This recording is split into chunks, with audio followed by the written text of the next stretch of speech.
Selamat datang di Novel Story Romantis. Sebelum lanjut silahkan like dan subscribe dulu, agar tidak ketinggalan update terbarunya. Gairah Sang Pelakor, Bab 5. Rindu kenikmatan tapi tak mengerti.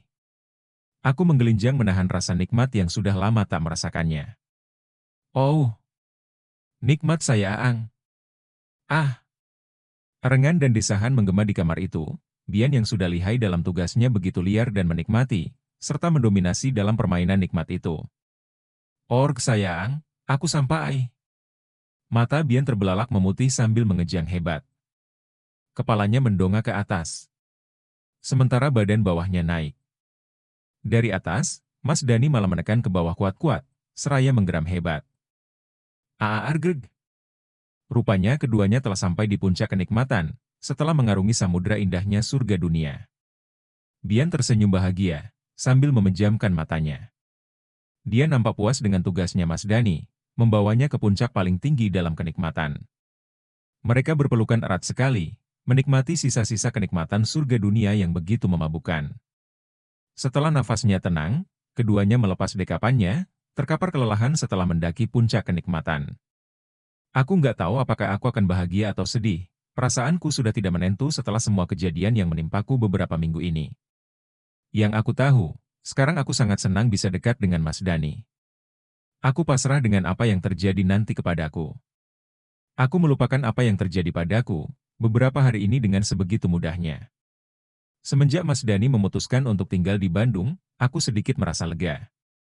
Karena komunikasi begitu lancar, seperti chat, video call. Telepon pun bisa kapan saja tanpa harus merasa was-was. Aku pun mulai tenang dengan kejadian-kejadian yang menimpaku beberapa hari lalu. Loh, kenapa Bian? Senyum-senyum sendiri? Kesambet ya? Ujar Melfri sambil menempelkan telapak tangannya ke jidatku. Apa sih? Gila lo, ya? Jawabku sambil tersenyum lebar. Lagian, lo senyum-senyum sendiri. Oh gue tahu, lo pasti inget Mas Dani, kan? Ucap Solbe sembari menaikkan alis kanannya. Hahaha. Apaan sih? Kepo deh, hanya kata-kata itu yang bisa aku katakan kepada mereka, sambil menutupi rasa bahagia dalam hatiku. Entah kenapa hatiku begitu bahagia, seperti tidak ada beban. Sangat lapang dan sangat hangat sekali. Pokoknya perasaan aku sangat nyaman. Dret, dret. Ponselku berbunyi, pesan pun masuk. Sayang, sudah makan? Lagi apa? Isi pesan singkat dari Mas Dani. Aku tersenyum lebar, senang banget dapat WA dari pujaan hati. Seketika itu langsung aku balas. Sudah, sayang. Ini mau siap-siap pulang, balasku.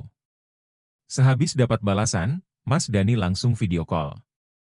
Aku pun langsung mengangkatnya, dan kami pun video call selama 1 jam mencurahkan rasa kangen. Pokoknya dunia seakan milik aku dan Mas Dani. 2 hari berlalu setelah kepergian Mas Dani video call. Aku merasa aneh, dari tadi malam sampai siang ini tidak ada kabar dari Mas Dani. WA aku tadi saja tidak dibaca, di telepon juga tidak diangkat. Kemana sih dia ini? Ucapku pelan menahan kesal. Aku coba dan coba menghubungi Mas Dani, tapi tidak ada respon. Padahal teleponku masuk tapi tidak diangkat, WA juga tidak dibaca. Rasa khawatir dan kesal bercampur menjadi satu. Karena tidak seperti biasanya, Mas Dani seperti ini. Jangan-jangan mataku membulat teringat sesuatu. Aku langsung mengambil ponselku, dan aku tulis pesan untuk Mas Dani. Mas, apakah istri kamu ada di sana? Jawab jujur jangan sampai aku nekat, Mas. Aku tahu istri Mas Dani nyusul ke Bandung, kan? Tulisku dalam pesan itu. Tapi masih tetap tidak ada tanggapan dari Mas Dani. Akhirnya aku minta tolong Melfri untuk menghubungi Mas Dani. Tapi hasilnya tetap sama, tidak ada respon dari Mas Dani. Sialan. Berani-beraninya dia sama gue, ucapku kesal. Waktunya pulang pun tiba, sementara Mas Dani masih belum ada kabar. Sumpah, gue sebel banget, Mak, ucapku pada Melfri. Ya udah, sabar aja sih, mungkin dia lagi banyak urusan, jawab Melfri santuy. Iya sih. Santai aja, baru juga sehari, lo kagak dihubungin doi. Udah kegatalan kali tuh kemem. Wak wak wak, sambung Solbe bercanda. Ih, gila lo ya, Basudil, jawabku kesal. Setelah berbincang hal yang nggak penting, kami pun pulang bersama-sama sambil bercanda-canda. Sebenarnya hatiku sangat kesal, tapi aku tidak mau memperlihatkan kekesalanku, karena gengsiku masih setinggi langit. Saat menuju kamar Melfri, aku merasa aneh. Karena seingatku tadi di parkiran, selintas aku melihat motor merah yang sering dipakai Mas Dani. Tapi aku tidak terlalu memperhatikan, karena nggak mungkin ada motor Mas Dani, karena dia lagi di Bandung. Ya ampun, kangen banget gue sama Mas Dani, kayaknya sampai halu, ucapku sambil menaiki tangga kostan.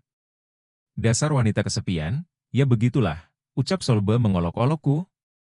Kesel banget sama nih manusia jadi-jadian. Dari tadi aku dicandain terus, tapi apalah daya. Toh dia pun juga bercanda. Tapi tidak di jamnya, makanya aku kesel.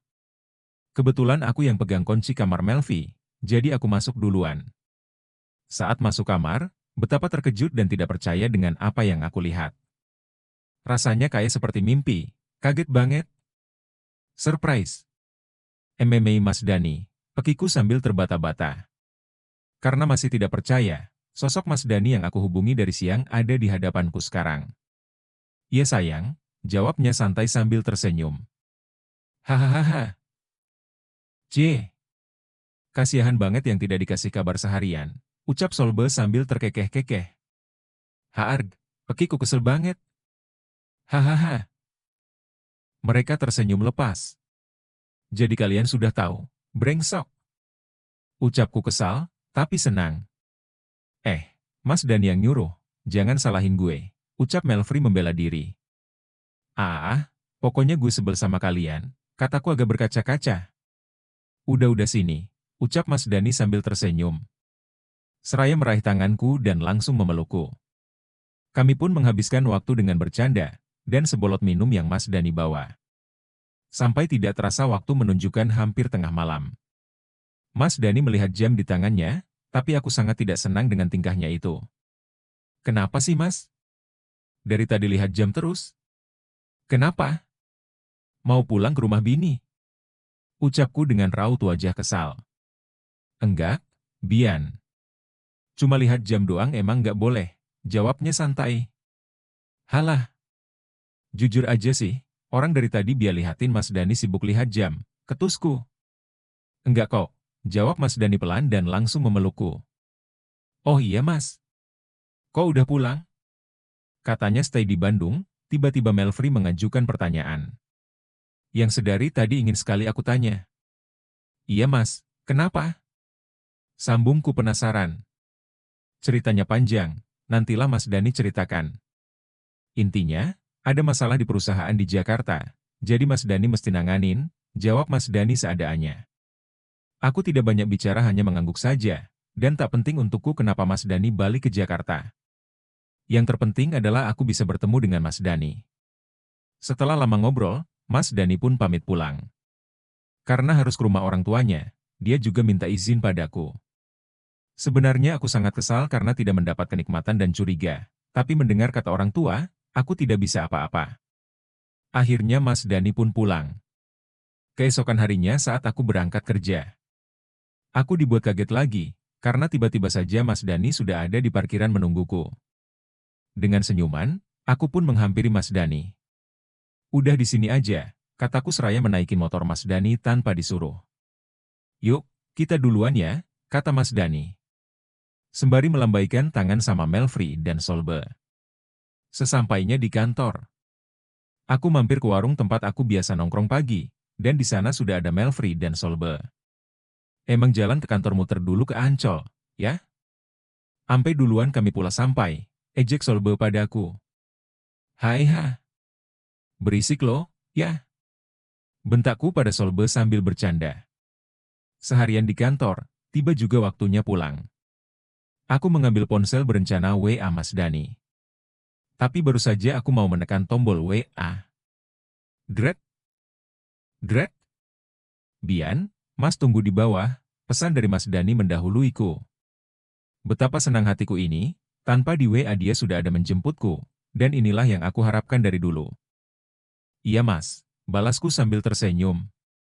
Sesampainya di parkiran, aku mendapat surprise lagi dari Mas Dani. Ini, mudah-mudahan, Bian suka ya, ucapnya sambil memberikan bingkisan kotak padaku. Apa ini, Mas? Tanyaku begitu senang. Buka aja, tapi nanti ya, kita pergi dulu dari sini, ucap Mas Dani. Iya mas, jawabku sambil tersenyum manja.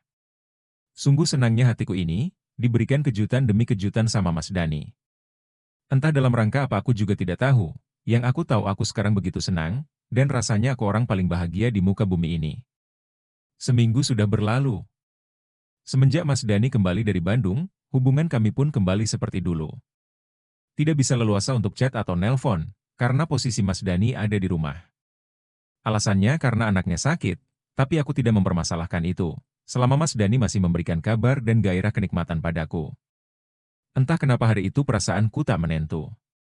Hampa dan sepi, bukan karena Mas Dani yang kembali ke rumahnya, tapi perasaan ini datang tiba-tiba.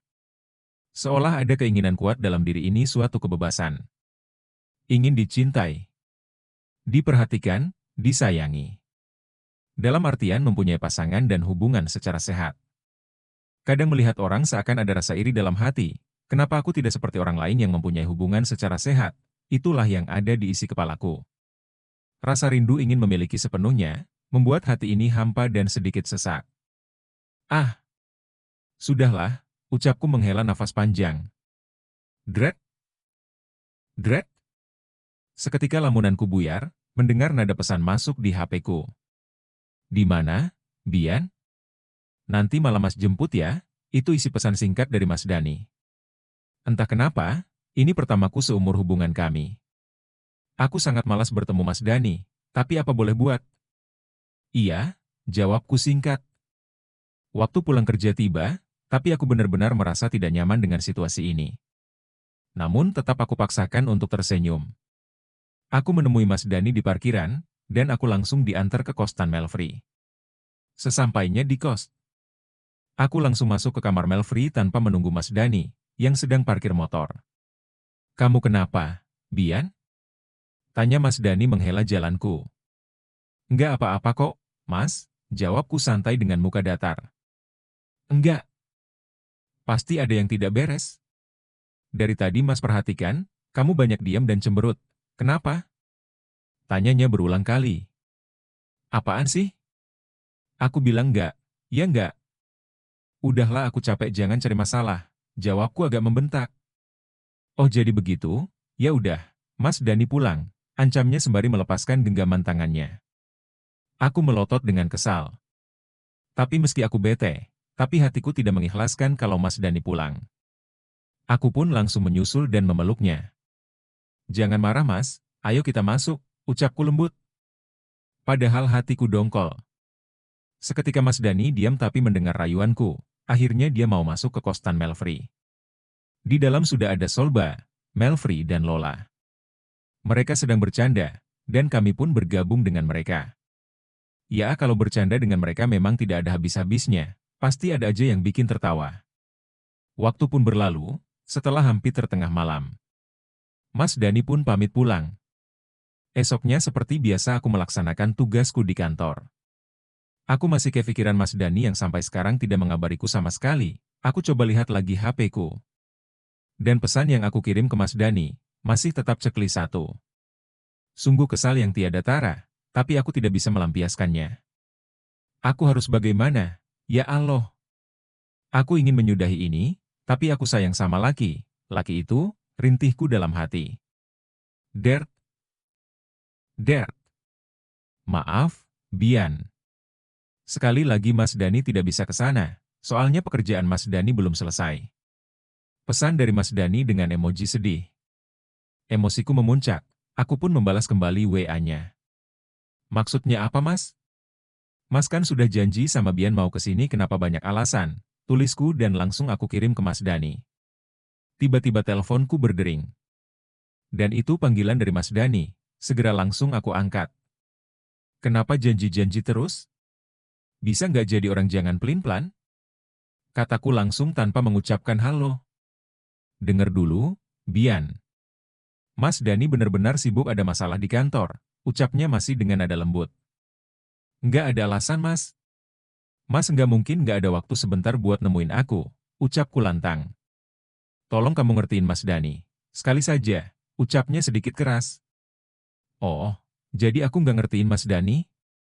Emang kurang ngerti gimana aku selama 2 tahun ini? Hah? Ucapku teriak.